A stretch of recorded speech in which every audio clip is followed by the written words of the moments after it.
এই শুরু হলো আজকের দিন। সকাল কালো হয় সূর্য ওঠার আগে। কারো ঘুম বেলা গড়িয়ে ভাঙলেও দিন কিন্তু বসে থাকে না।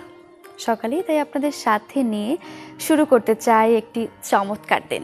আমরা মনে করি প্রতিটি দিনই সবচেয়ে সেরা। শুভ সকাল, আমন্ত্রণ QSTL নিবেদিত সকাল 24-এ। আজ মঙ্গলবার 12 ভাদ্র 1431 বঙ্গাব্দ, 27 আগস্ট 2024 খ্রিস্টাব্দ। আপনাদের সাথে রয়েছি আমি সারিকা তাবাসসুম। দর্শক, শুরুতে একটু ফারাক্কা ব্যারাজের খবর আমরা জানব। এবার ফারাক্কা ব্যারাজের 109টি অর্থাৎ সবগুলো গেট খুলে দিয়েছে ভারত। একদিনে বাংলাদেশের দিকে ছাড়া হয়েছে 11 লাখ কিউসেক পানি। ব্যারাজ কর্তৃপক্ষ জানায়, বিহার ঝাড়খণ্ডে বন্যার পানি বেরিয়ে যাওয়ায় এমন সিদ্ধান্ত নেওয়া হয়েছে। পানি ছাড়ার বিষয়ে বাংলাদেশকে প্রতিনিয়ত তথ্য দেওয়া হচ্ছে বলেও দাবি করে সংশ্লিষ্টরা। এছাড়া ভারতের চলমান বন্যা পরিস্থিতি ও পাহাড়ি ঢলের বিষয়েও আগে থেকেই জানানো হয়েছে বাংলাদেশকে। ফারাক্কা ব্যারাজ খুলে দেয়ায় পশ্চিমবঙ্গের মুর্শিদাবাদ সহ বাংলাদেশের বিস্তীর্ণ এলাকায় বন্যার আশঙ্কা করা হচ্ছে। এদিকে ভারতের পররাষ্ট্র মন্ত্রণালয়ের পক্ষ থেকে ফারাক্কা বিষয়ে একটি বিবৃতিতে দাবি করা হয়েছে, এটি স্বাভাবিক মৌসুমী বিষয়। গঙ্গা নদীর অববাহিকায় প্রবাহ বৃদ্ধি পেলে ব্যারাজের গেট খোলা হয়। আর বলা হয়েছে, অন্যবারের মতো এবারও তথ্য উপাত্ত সময় মতো ও নিয়মিত যৌথ নদী কমিশনের কর্মকর্তাদের জানানো হয়।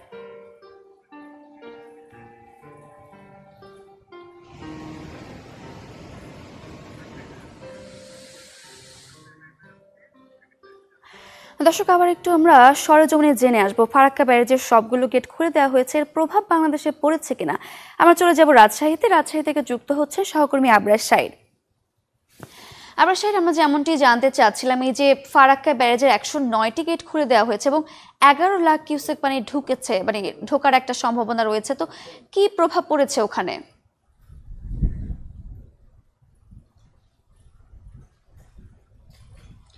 আপনাকে ধন্যবাদ সারিকা। এবং বিষয়টি যতটা আতঙ্কের মনে হচ্ছে, এখন পর্যন্ত ততটা আতঙ্কিত কেউ নয়, বা আতঙ্ক না ছড়ানোই ভালো। রাজশাহীতে যে পদ্মা নদী গেছে দক্ষিণ দিক দিয়ে, এটি মূলত আন্তর্জাতিক একটি নদী এবং ভারত বাংলাদেশ যৌথভাবেই সীমানাবর্তী নদী। ফলে এই নদীতে উজানের যে ঢলটা, সেটি মূলত পার হয়। গত 7 থেকে 10 দিন ধরে আসলে নদীর পানি বাড়তে শুরু করে এবং এখন পর্যন্ত যে পরিস্থিতি, তাতে খুব একটা অ্যালার্মিং কিছু নেই। এবং গতকাল যে খবরটি দেয়া হয়েছে, বা যে খবরটি হুট করে আমাদের সামনে এসেছে, যে ফারাক্কার সবগুলো যে কপাট, জল কপাট সব খুলে দেওয়া হয়েছে, এটি আসলে যতটা আতঙ্ক ছড়াচ্ছে, বিষয়টি সেরকম নয়। কারণ বর্ষাকালে ফারাক্কার গেটগুলো 109টির মধ্যে অধিকাংশই খোলা থাকে। এই নদীর পানি উজানে যাতে মূলত ভারতের ফারাক্কার ওই পারে যাতে বিস্তীর্ণ জায়গায় ছড়িয়ে নেওয়া যায়, এবং পাশাপাশি দক্ষিণে তারা যে ভাগীরথী নদী দিয়ে পানিটি একেবারে কলকাতা পর্যন্ত নিয়ে গেছে, সেটাতেও যেন খুব বেশি ক্ষতি না হয়, তার জন্য ফলে জল কপাটগুলো খোলা থাকে। এবং এটি আসলে অনেকের বুঝতে ভুল হচ্ছে যে হুট করেই সবগুলো কপাট খুলে দিয়েছে, ফলে বন্যা হবে বা ভেসে যাবে। বিষয়টি এমন নয়। এগুলো বর্ষাকালে খোলাই থাকে এবং সেপ্টেম্বরের শেষে, অক্টোবর থেকে এগুলো আবার লাগানো শুরু হয়। ফলে রাজশাহীর পদ্মাতে এখন যে পানিটি দেখা যাচ্ছে, এটি মূলত 1 মাসেরও কম সময় থাকে। এবং ট্রিটি অনুযায়ী, বাংলাদেশ ভারতের চুক্তি অনুযায়ী, যে শুকনো মৌসুমে, শীতকালে কিংবা গ্রীষ্মকালে যে পানিটি পাবার কথা, সেই সময় কিন্তু আবার কপাটগুলো বন্ধ থাকে। ফলে কিছুটা বৈষম্য বলা যায়, যে যেই সময় পানি অনেক বেশি, সেই সময় তারা সবগুলো কপাট খুলে দেয়, বা যেই সময় আমাদের পানিটা প্রয়োজন, সেই সময় আবার সবগুলো কপাট বন্ধ রাখা হয়। ফলে মরুকরণ একদিকে যেমন হয়, এবং বর্ষাকালে একটা সম্ভাবনা থাকে দুকুল ছাপিয়ে বন্যা হবার। কিন্তু পানি বিশেষজ্ঞরা এবং পানি উন্নয়ন বোর্ড, বন্যা সতর্কীকরণ কেন্দ্রের দেয়া তথ্য মতে এখন পর্যন্ত পদ্মা নদীতে বিপদসীমা কিন্তু রয়েছে 18.05 মিটার। কিন্তু সেই বিপদসীমার কতখানি পানি পৌঁছেছে সেটি যদি আপনাকে বলি, তাহলে সেটি 16.05, মানে এখনো প্রায় 2 মিটার মতো এলে তারপরে বিপদসীমা ছুবে। এবং তারপরে হয়তোবা যদি ঢলটা আরো বেশি বাড়ে, বলা হচ্ছে যে বিহার ঝাড়খণ্ড থেকে যে ঢলটা আসছে, সেটি ফারাক্কা দিয়ে বাংলাদেশে প্রবেশ করবে। কিন্তু এখান থেকে 100 কিলোমিটার মাত্র ফারাক্কার দূরত্ব। যদি পানির ঢলটা খুব বেশি হতো, তাহলে হয়তো এই গতকাল থেকে আজ পর্যন্ত 24 ঘন্টার মধ্যেই অনেক বেশি পানি বেড়ে যেত, কিন্তু এখন পর্যন্ত পরিস্থিতি মোটামুটি স্বাভাবিক। যা হচ্ছে কিংবা মানুষের মধ্যে যেটা চলছে সেটি সামাজিক যোগাযোগ মাধ্যমে হয়তো অনেকে আতঙ্কটি ছড়াচ্ছেন। তো বাস্তবতা হলো যে পানি কিন্তু খুব বেশি বাড়েনি এবং সময়ও প্রায় শেষ। সেপ্টেম্বরের শুরুতেও এই পানিটা নেমে যেতে পারে, কারণ ঢলের সংখ্যা কমে গেলে বা যদি চাপ কমে যায়, জলকপাট বন্ধ করলে আসলে পানিটা নেমে যায় রাজশাহীতে। ফলে বলা যায় যে আতঙ্কিত হওয়ার কিছু নেই, এখন পর্যন্ত পরিস্থিতি স্বাভাবিক। পানি উন্নয়ন বোর্ডের তথ্য 30 তারিখ পর্যন্ত এরকমই থাকবে, 17 মিটার মতো থাকবে, এবং এটি কিন্তু যে বিপদসীমা সেটিও পার করছে না। এই অবস্থা রাজশাহীতে। এ ছিল আমার কাছে। আবরার সাহেব, আপনাকে অসংখ্য ধন্যবাদ। দর্শক, আমরা ফারাক্কা ব্যারাজের প্রভাব নিয়ে জানছিলাম। একটা গুরুত্বপূর্ণ বিষয় আমরা যেটি জানছিলাম, ফারাক্কা ব্যারাজের গেটগুলো এই সময়টাতে খোলাই থাকে সাধারণত, তাই আতঙ্কিত না হয়ে সতর্ক থাকুন এই সময়টাতে। দর্শক, আমরা ফারাক্কা ব্যারাজের খবর জানছিলাম, এবার একটু আমরা বন্যা পরিস্থিতির খবর জানবো। বানের পানি কমতে শুরু করেছে, কিন্তু কমলেও বিপদ কাটেনি। বন্যা কবলিত মানুষগুলো এই সময়টাতে আছে আতঙ্কে। প্রয়োজনের চেয়ে বেশি ত্রাণ এলেও মিলছে না কাঙ্ক্ষিত পরিত্রাণ। অব্যবস্থাপনায় ঘুরে ফিরে পাচ্ছেন শহর ঘিরে থাকা মানুষগুলোই, ফলে চরম দুর্ভোগে ফেনীর দুর্গম অঞ্চলের বাসিন্দারা। তুষার লস্করের ক্যামেরায় বিস্তারিত জানাচ্ছেন নীল মাহবুব। এই যে মানুষের দীর্ঘ সারি, সেখানে সেটে আছে বানভাসী দুঃখ আহাজারি। যেখানে ভাগ্য কতটা সহায় কেউই জানেন না, আপাতত পা দুটোই শুধু সম্বল। বানের জোয়ারে ঘরটাকে বাঁচাতে পারেননি কেউই। নিজেকে বাঁচিয়ে যা পেয়েছেন হাতের নাগালে, তা নিয়েই টানা কদিন আটকে থাকবার পর অনিশ্চিতেই নিদারুণ যাত্রা। ভাই, মানুষ রাস্তায় রাস্তায় আনের ওই গাড়ি নেই, তো গাড়ি নাই। আর একটা কথা, আনার ওই খাবার ব্যবস্থা আছে, এটা মেলা আমরা তো পাচ্ছি না। 3-4 তলা মাদ্রাসা স্কুল যেসব জায়গা আছে, ওইসব জায়গায় মানুষ বাচ্চা টাচ্চা নিয়ে ওইসব জায়গায় আছে। ব্যাগ ডুবে ব্যাগ লগেছে, কিচ্ছু নাই। এখন আমরা বাচ্চা সন্মুখেন না খামুখান এটাও জানি না। ফেনীতে বন্যার পানি কিছুটা কমলেও দুর্ভোগ কমেনি এক রত্তি। এতদিন অনিশ্চিত জীবনে আটকে ছিল বেশ কিছু দুর্গম এলাকা, ফুলগাজী পরশুরাম থেকে ছাগলনাইয়া। বিজিবির সাথে এবারের যাত্রাটা তেমনই এক দুর্গম বন্যা কবলিত এলাকায়। ফেনী থেকে প্রায় 12 কিলোমিটার দূরে ফুলগাছির আনন্দনগর, যেখানে শূন্য হাত ছিল ত্রাণের দীর্ঘ অপেক্ষায়। যদিও লাইনে দাঁড়িয়ে নেবার ধৈর্যটা নেই অভুক্ত এই মুখগুলোর, এখন বেঁচে থাকাটাই যে হয়ে উঠেছে দায়। যা খাইয়ে তা খাইয়ে আর কি, চুলা নাই, চাটি নাই, ছেলেরা কেউ নাই, মনুষ্যরা কেউ নাই। আমাদের খাবার পানিরও কষ্ট, আমরা ঘরে দুঘরে থাকতে পারতেছি না। ঘর এখনো পানির তলে। বন্যার পানি তো আমাদের কোমর সমান, আমাদের নিজের ঘরের ভিতরে কোমর হয়ে আস, ঘর বাড়িতে মানে টিনের জায়গা নেই, সালোর জন্য করছে। চলতি পথে চোখে পড়ে চারপাশে থই থই পানির ভেতর দাঁড়িয়েও এক বোতল পানির জন্য কি তীব্র আর্জি। এখন বিশুদ্ধ পানিটাই যে সবচেয়ে বেশি জরুরি, সাথে খাবার। কয়দিন ধরে না খাওয়া? 4 দিন ধরে তো তলাটা ছিলাম, খানায় হাই না আবার আবার আইয়ের দের, কিন্তু কায় হাইয়ের না, কারণ আর মরদ মনুষ কেউ নাই। মেয়ে 3টা হলো, মেয়েরাও সুড়ো আইতে পারে না। প্রয়োজনের চেয়ে বেশি ত্রাণ এলেও মিলছে না কাঙ্ক্ষিত পরিত্রাণ। দেবার সংখ্যা বেশি থাকলেও ত্রাণ অব্যবস্থাপনায় ঘুরে ফিরে পাচ্ছেন শহর ঘিরে থাকা মানুষগুলোই। নীল মাহবুব, চ্যানেল 24, ফুলগাছি, ফেনী। দর্শক, ফেনী, নোয়াখালী ছাড়াও কয়েকটি জেলায় দুর্ভোগে বানভাসীরা দিন কাটছে খেয়ে না খেয়ে। কুমিল্লায় নতুন করে প্লাবিত হয়েছে দেবিদ্বার উপজেলা। চাঁদপুরের শাহরাস্তিতে পানিবন্দী 50,000-এর বেশি মানুষ। তলিয়েছে রাস্তাঘাট, ঘরবাড়ি। অনেকে আশ্রয় নিয়েছে নিরাপদ স্থানে। লক্ষ্মীপুরে ডুবে আছে হাজারো বসত ভিটা। দুর্ভোগের শেষ নেই বাসিন্দাদের, রয়েছে ত্রাণের অভাব।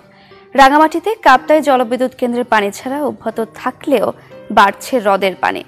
প্লাবিত হয়েছে কয়েকটি উপজেলার নিচু এলাকা।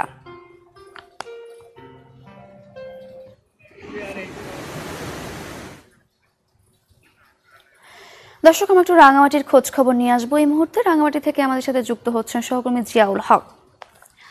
জিয়াউল হক, কি অবস্থা এখন রাঙামাটির? গতকাল আমরা খবর নিয়েছিলাম পানি বিপদসীমার উপরেই ছিল, আজকের কি অবস্থা? এবং দেখতেই পাচ্ছি আপনার পেছনে প্রায় হাঁটু সমান পানি, সেখানকার সার্বিক পরিস্থিতি আমাদের জানাবেন।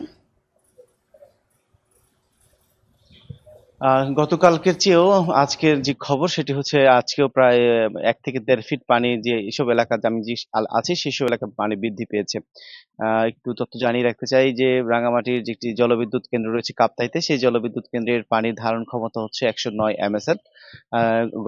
গতকাল রাতে আমরা যে সবশেষ খবর নিয়েছি সেই খবর অনুযায়ী 108.88 MSL রয়েছে, যেটি আসলে একদম সর্বোচ্চ বিপদসীমার কাছাকাছি রয়েছে। কয়েকদিন বৃষ্টি না হলেও উজান থেকে নেমে আসা পানিতে দিন দিন যে নিচু এলাকাগুলো আছে সেগুলো আস্তে আস্তে তলিয়ে যেতে শুরু করেছে এবং সড়ক বাসাবাড়িতে পানি উঠছে। মানুষ একদম চরম দুর্ভোগের মধ্যে রাঙামাটি শহরের আশপাশ মানুষের দুর্ভোগ কাটাচ্ছে। একই সাথে জেলা প্রশাসনের সাথে গতকাল রাতে কথা বলেছিলাম আমরা। জেলা প্রশাসনের সূত্র থেকে যেহেতু জানতে পেরেছি সেটা হচ্ছে রাঙামাটি লংগদু বরকর বিলাইছড়ি জুরাইছড়ির যে নিচু এলাকাগুলো সেখানে প্রায় 18,000 মানুষ এখনো পর্যন্ত পানিবন্দী অবস্থায় রয়েছে। সেখান থেকে প্রায় 300 মানুষ আশ্রয়কেন্দ্রে অবস্থান নিয়েছে। আশ্রয়কেন্দ্রে যারা অবস্থান নিয়েছে তাদের জন্য খাবারের ব্যবস্থা করা হচ্ছে এবং যারা এখনো পর্যন্ত আশ্রয়কেন্দ্রে আসেনি, বাড়িতে অবস্থান করছে ঝুঁকি নিয়ে, তাদের জন্য চাল ডালের ব্যবস্থা করা হচ্ছে। এবং সেখানকার যারা আশ্রয়কেন্দ্র মানুষজন যারা আসেনি তারা বলছেন যে যেহেতু পানিতে ঘর ডুবে আছে সেক্ষেত্রে আসলে চাল ডাল দিয়ে তাদের আসলে হচ্ছে না। তারা শুকনো খাবার সহ রান্না করা খাবার যদি তারা পেত তাহলে তাদের উপকার হতো বলে তারা জানিয়েছেন। একই সাথে যে রাঙামাটি যে জলবিদ্যুৎ কেন্দ্র রয়েছে সেখানে 16টি সুইচ গেট দিয়ে গত পরশুদিন থেকে শনিবার থেকে সেটি খুলে দেওয়া হয়েছে। সেখানে 6 ইঞ্চি করে খুলে দেওয়া হয়েছে। সেখান থেকে প্রতি সেকেন্ডে 9,000 কিউসেক করে পানি কর্ণফুলী নদীতে অপসারিত হচ্ছে। একই সাথে কাপ্তাই যে হাইড্রোলিক প্রজেক্ট রয়েছে জলবিদ্যুৎ কেন্দ্র সেখান থেকে 220 মেগাওয়াট বিদ্যুৎ উৎপাদন হচ্ছে। একই সাথে বিদ্যুৎ উৎপাদন করতে গিয়ে 32,000 কিউসেক পানি অপসারণ হচ্ছে। এত পানি অপসারণ হওয়ার পরও এখনো কিন্তু এইসব নিচু এলাকাগুলো পানি দিন দিন বেড়েই যাচ্ছে। এখানকার মানুষ চাচ্ছে ত্রাণ সামগ্রী নয়, দ্রুত পানি কমিয়ে স্বাভাবিক জীবনযাপনে ফিরে যেতে তারা দাবি জানিয়েছেন জেলা প্রশাসকের কাছে। এই ছিল রাঙামাটি থেকে আমার কাছে সবশেষ। জিয়াউল হক, আপনাকে ধন্যবাদ। আমরাও চাই সবাই স্বাভাবিক জীবনে ফিরে আসুক, পরিস্থিতি স্বাভাবিক হোক। দর্শক, আমরা রাঙামাটির খবর জানছিলাম। এখনো বিপদ সীমার উপরে রয়েছে পানি এবং হাজারো মানুষ পানিবন্দী। দর্শক, এই মুহূর্তে আমরা একটু আবহাওয়া পরিস্থিতির খবর জানবো। আজকে সারাদিনটি বিভিন্ন বিভাগে কেমন কাটবে সেই পূর্বাভাসগুলো আমরা জানবো। সেই সাথে গেল 24 ঘন্টার তাপমাত্রার রেকর্ডও আমরা এক নজরে জেনে আসবো।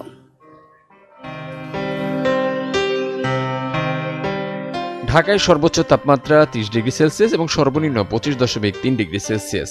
রাজশাহীতে সর্বোচ্চ 30 ডিগ্রি সেলসিয়াস এবং সর্বনিম্ন 25.4 ডিগ্রি সেলসিয়াস।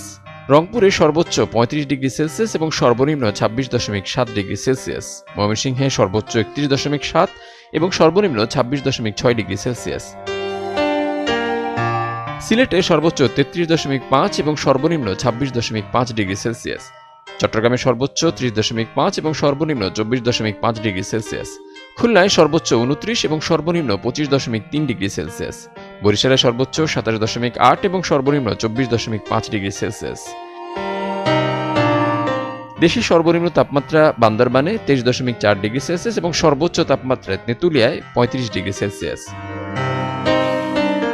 আজ খুলনা, বরিশাল, চট্টগ্রাম বিভাগের অধিকাংশ জায়গায়, ঢাকা ও রাজশাহী বিভাগের অনেক জায়গায় এবং রংপুর, ময়মনসিংহ ও সিলেট বিভাগের কিছু কিছু জায়গায় অস্থায়ীভাবে দমকা ঝড়ো হাওয়া সহ হালকা থেকে মাঝারি ধরনের বৃষ্টি, বজ্রসহ বৃষ্টি হতে পারে। আজ সারা দেশে দিন ও রাতের তাপমাত্রা সামান্য বৃদ্ধি পেতে পারে। দর্শক, আবহাওয়া বার্তাটি জানছিলাম। আজও সারা দেশের অধিকাংশ জায়গায় বৃষ্টির সম্ভাবনা রয়েছে। অবশ্যই যারা ঘরের বাইরে বেরোবেন প্রয়োজনীয় ব্যবস্থা নিয়ে বেরোবেন। দর্শক, আমরা ঢাকাতেও দেখছিলাম গুড়ি গুড়ি বৃষ্টি হচ্ছে আজ। দর্শক, এই মুহূর্তে সময় হলো কেওয়াই স্টিল নিবেদিত সকাল 24-এর ছোট্ট একটা বিরতির। ফিরছি আরো আয়োজন নিয়ে, আমাদের সঙ্গেই থাকুন।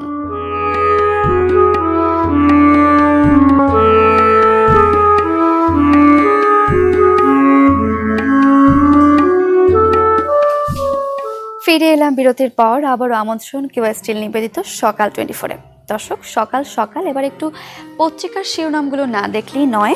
আমাদের হাতে রয়েছে সমকাল। আমরা সমকালের শিরোনামগুলো এক নজরে দেখে নেব।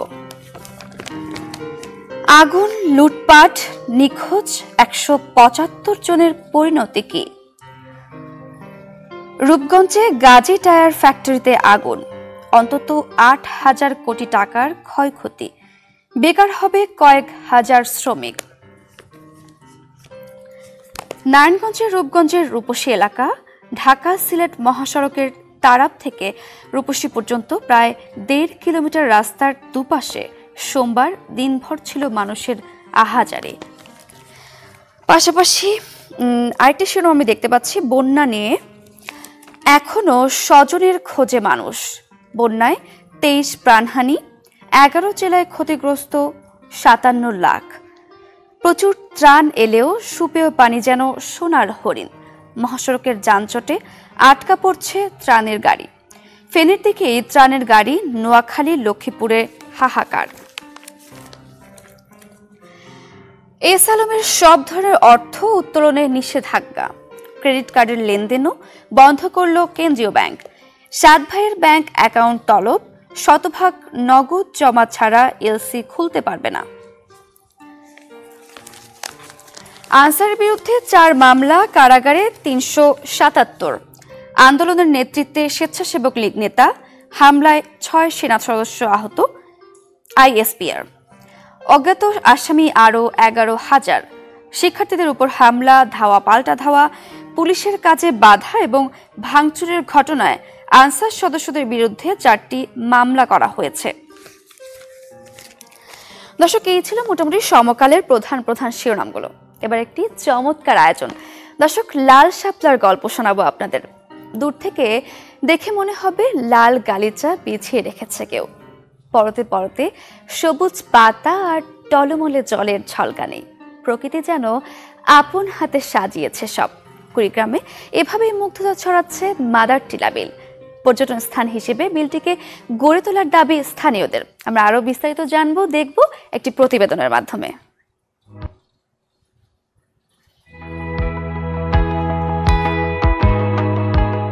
লাখো লাল শাপলায় সেজেছে কুড়িগ্রামে রৌমারী উপজেলার পশ্চিম মাদারটিলার এই বিল।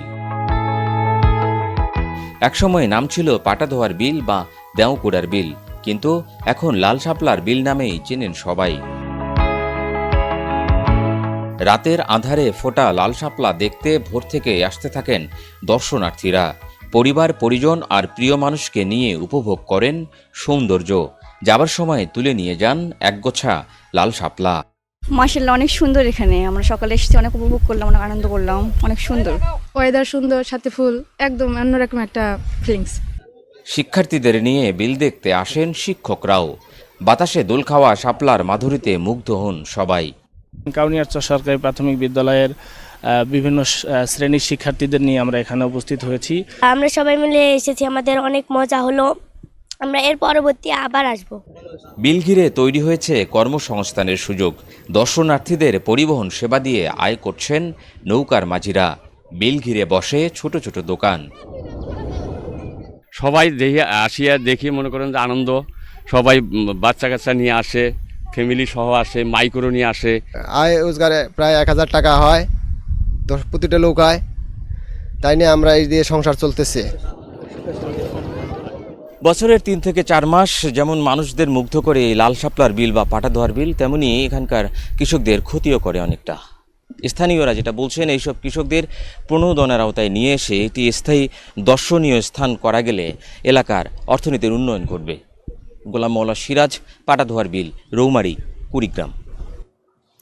দর্শক, চমৎকার একটি প্রতিবেদন আমরা দেখছিলাম। কুড়িগ্রামের মাদার টিলা বিল থেকে আমরা ঘুরে আসছিলাম। লাল শাপলার একটি চমৎকার বিল আমরা দেখছিলাম। দর্শক, এবার একটু ভিন্ন তথ্য আমরা দেই। বিখ্যাত চিত্রকর্ম কিনে সম্পদের পরিমাণ প্রতিনিয়ত বাড়াচ্ছে ব্যবসায়ীরা। সম্প্রতি এইসব চিত্রকর্ম বন্ধক রেখে ব্যাংক থেকে নিচ্ছেন বড় অঙ্কের ঋণ। এই প্রক্রিয়া সহজ করতে ব্যাংকগুলো দিচ্ছে বিশেষ নজর। একটি প্রতিবেদনের মাধ্যমে আমরা আরো বিস্তারিত জেনে আসব। কথায় বলে, শিল্পের কদর একমাত্র সমঝদাররাই বোঝে।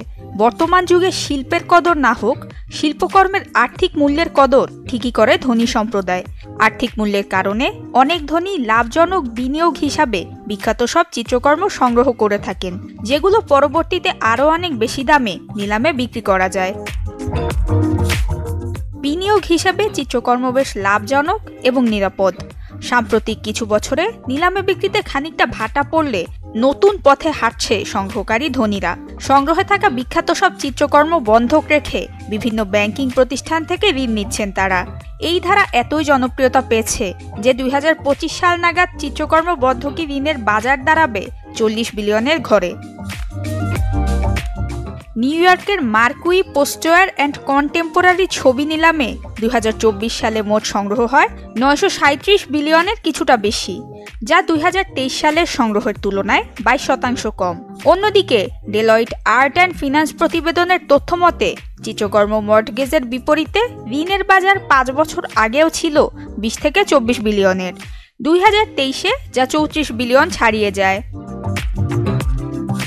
বিশ্বের বিখ্যাত এবং সম্পদশালী সব ধনীদের নিজেদের গ্রাহক বানাতে ব্যাংকিং প্রতিষ্ঠানগুলোও বিশেষ পদক্ষেপ নিচ্ছে চিত্রকর্ম পদ্ধতির বিপরীতে ঋণকে আরও সুরক্ষিত এবং আকর্ষণীয় করতে।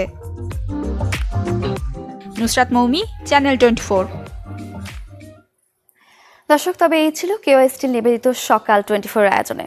দেখা হবে নতুন দিনে নতুন সব তথ্য আর আয়োজন নিয়ে। সে পর্যন্ত ভালো থাকুন, সুস্থ থাকুন। সবাইকে শুভ সকাল।